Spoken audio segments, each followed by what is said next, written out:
right, thank you. This is Lara Roman speaking. Hopefully everyone can hear me all right.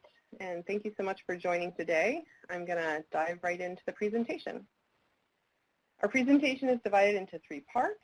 First, I'll discuss the big picture, reasons for monitoring, an overview of the products we've created, and some tips and strategies for getting started with a monitoring project. Second, Natalie will discuss what's necessary to make a monitoring project happen. And third, Dana will discuss our monitoring standards in action with an example from the Tree Checkers program in Philadelphia. So let's begin with the big picture. What are the reasons for monitoring? Why would professionals in urban forestry, green infrastructure, or landscape planting want to spend time on this? Typical goals include evaluating planting program performance, evaluating factors associated with tree mortality or survival, and growth and health, engaging local communities, and managing pruning cycles and tree risk. Back in 2013, I published a study that got this monitoring standards project started. It was a survey of municipal arborists, nonprofit urban foresters, and others who were already engaged in practitioner-driven monitoring. We asked them about their motivations for doing this work, and here's what we heard. Our organization had an assumed survival rate when I started, but nothing to back it up. I wanted to have a legit number that we can claim as the success of our planting and care work. And then someone else said, the sense that we were losing trees as fast as they were being planted made us want to see whether that was true. So getting some data together was essential to know if we were, in fact, gaining or losing ground. Now, I also want to clarify here that the kind of monitoring we're talking about is field-based monitoring of urban trees, not other forms of monitoring like assessing tree canopy cover change. All kinds of monitoring are valuable for managing urban forests, but field-based monitoring allows specific kinds of insights and has specific kinds of challenges. So after lots of input from the members of the Urban Tree Growth and Longevity Working Group, which is an affiliate of the International Society of Arboriculture, and doing a pilot test, and convening a team of 17 co-authors, we are pleased to release 2 Forest Service General Technical Reports, or GTRs, and they're both officially online as of this morning. We will make sure that folks can see those links when this webinar gets posted. The GTR on the left is a field guide that goes over detailed protocols for a limited suite of variables that we think are essential for long-term monitoring. It also includes an example data collection sheet and cheat sheet that can be taken into the field. The GTR on the right is a resource guide, which is a longer document that discusses tips and strategies for designing and implementing a monitoring project. These 2 documents complement each other, and anyone planning a monitoring project should consult both. At the same time, these documents are intended to be modular.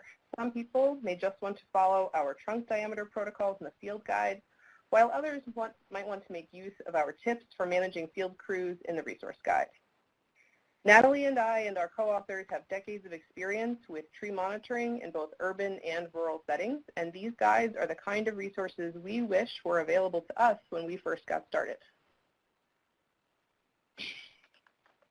In addition to the 2 GTRs, we also have 5 training videos that will be released very soon, hopefully within the next month, on the Forest Service YouTube channel. Each video is 5 to 8 minutes long, and they cover the topics listed here.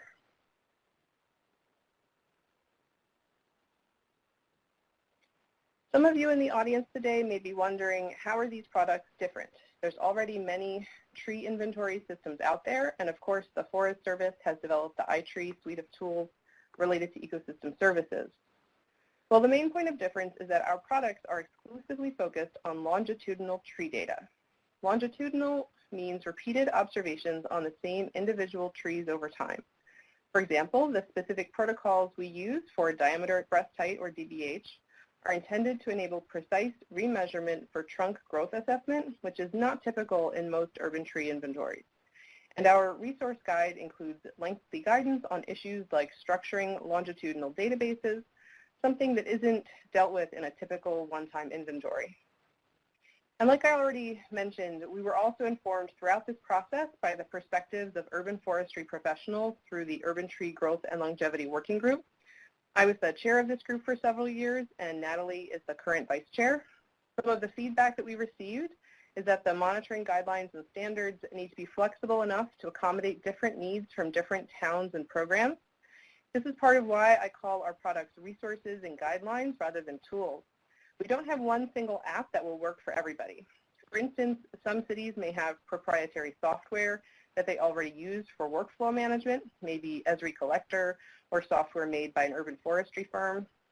In next month's webinar, you'll hear about one specific tool developed in partnership with the Nature Conservancy that some cities might find useful. And in our webinar today, you'll hear Dana mention which software she uses in the Tree Checkers program. But regardless of which mobile data collection system is used, or even old school pen and paper, the guidelines we put forth apply to everyone. I've already alluded a few times to typical urban tree inventories, and I'd like to get into that a bit more. Inventories are not the same thing as monitoring, although of course the two are related. Inventories are static, one-time snapshots of a system, and among urban forestry professionals, inventories are often used to direct and document pruning and removal needs, or to describe system characteristics like species diversity and distribution of DBH size classes. In contrast, monitoring is all about assessing change over time, and in particular, we focus on mortality or survival rates, growth rates, health changes, and changes in population size. A typical municipal tree inventory records DBH to the nearest inch, which works quite well if you need that DBH measurement to put out a contract for tree removal or for pruning work. But if you want to assess trunk growth, DBH needs to be recorded to the nearest 10th inch or millimeter if you're using metric. And the exact height to the DBH point also needs to be recorded, since it's not always possible to use the default height of 4.5 feet. And a typical tree inventory will also surely include location, but the location details and precision may not be sufficient for field crews to reliably find this tree in the future. For longitudinal urban tree data, precise and accurate location of each and every individual tree is paramount. If you can't find the tree, you can't record whether it's died or how much it's grown and so forth. So there are two basic types of monitoring projects. The first is planting cohort monitoring. This is when you want to track the trees planted or distributed through a particular program or initiative.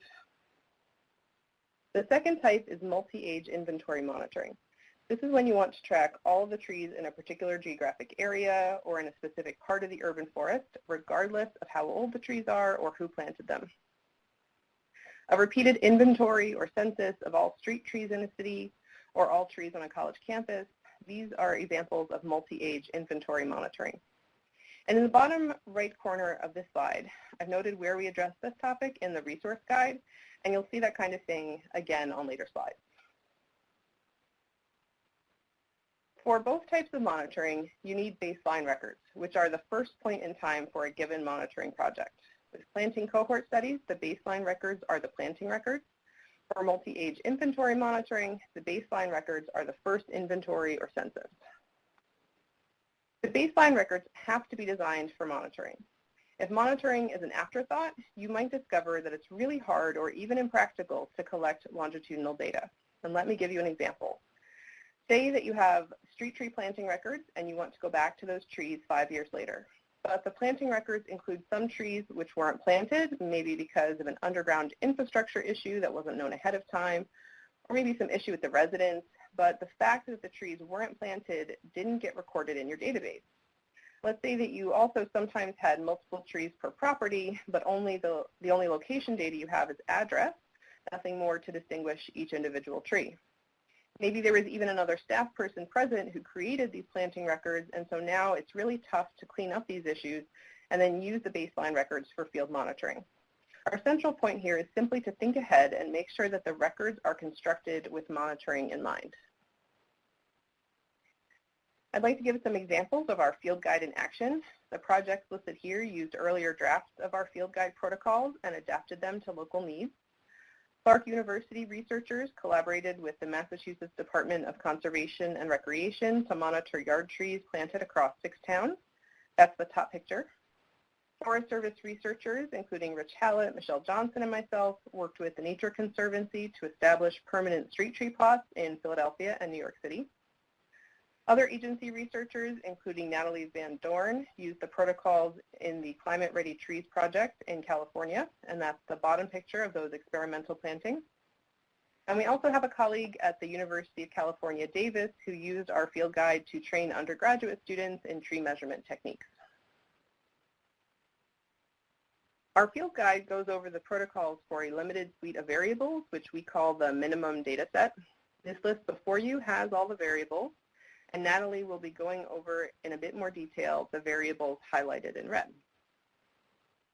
Based on our field experiences, including a pilot test of this field guide, it only takes about 3 to 5 minutes per tree to record this minimum data set. Crucially, that estimate does not include transportation time or time for chatting with residents, which can considerably slow down fieldwork. The other thing, of course, that would slow down fieldwork is collecting more variables. I want to stress here that every variable collected needs a purpose. The goals of the project determine whether or not more variables are justified beyond the minimum data set. For instance, maybe you're doing a planting cohort monitoring project and you want to promote better tree care and stewardship among tree recipients. Then the data collection might be paired with resident engagement, providing feedback to residents about their maintenance actions, and collecting data about adherence to recommended maintenance. And you'll hear more about this in Dana's part of our presentation today. Here's another example. Let's say you're doing a multi-age inventory monitoring project and you want to know the species-specific growth rates in your town. Well, then you might want to record total tree height and crown width in addition to DBH. It will add on a bit more time per tree and also require different equipment. The biggest point here is to avoid the laundry list of variables. Collecting too much will slow you down without having a clear benefit in terms of the project goals. In fact, other forest ecologists have warned about being snowed by a blizzard of ecological details. It's better to do a really good job with a smaller suite of variables rather than doing a half-baked job with a laundry list. There's one last thing I'd like to discuss before turning this presentation over to Natalie, and that's the question of how to define tree. In botany, there is no standard definition of tree. Generally speaking, trees are woody plants with upward growth and some kind of crown. But some plants, which are colloquially referred to as trees, aren't always considered trees by botanists. For instance, the trunks of palms do not add girth as they age, so you won't see radial trunk growth in DBH, and therefore some botanists will say that palms do not qualify as trees. But of course, for many urban foresters working in tropical and subtropical cities, palms are hugely important and shouldn't be excluded. So another one of the ways that tree inventory and monitoring projects define tree is to have a minimum size cutoff. For instance, some inventory instructions say to only measure trees with 1 inch DBH or larger. But that approach can mean that large shrubs are included alongside species that we more commonly think of as trees. At the same time, the 1 inch cutoff will exclude recently planted small trees. There's not necessarily a standard definition of street tree either. Does this term mean only trees in sidewalk spaces and medians, or can it include trees in the public right-of-way, including on private property? It's important to have a consistent and clear definition so that field crews can determine what's in and out of the study. Otherwise, let's say you have 2 different field crews do inventories 10 years apart, and you find that the total tree count changed. Was that change real, or did it actually reflect different interpretations of tree by the different crews? In our resource guide, we offer several potential definitions of tree and street tree. Whoever is planning a monitoring project needs to pick a definition and stick with it over time. We're not declaring one definition that everyone must use, but rather offering a list of definitions to choose from depending on your specific goals. The need to define tree is one of 18 critical steps that we outlined for project supervisors to grapple with as they embark on monitoring studies. And with that, I will turn this over to Natalie.